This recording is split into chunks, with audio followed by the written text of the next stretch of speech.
Hello, and welcome to another episode of Fourlane Reports. My name is Tommy, and today we're going to be looking at a quantity of lot numbers on hand by location report. So the description pretty much sums it up for us. Basically, it brings in our item, it brings in our site, and the location within that site. It lists our lot number and the quantity on hand.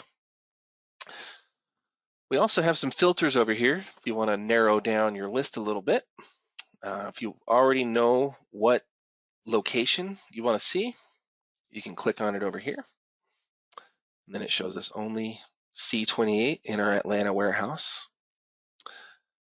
If you wanted to narrow it down by lot number, you can click on that guy here. Well, that's a bad example. Here we go. So this one shows us we've got one of this lot number on site and location G19 in our Atlanta warehouse. Lastly, if you wanted to just know what you have at a specific site, you can click on this filter here and it narrows it down for us. So this kind of report's going to be great for inventory purposes, counting inventory and such. Of course, these things are always customizable. So if you like what you see, but you want a little bit more, let us know. We're always happy to customize these for you. Thank you very much and have a great day.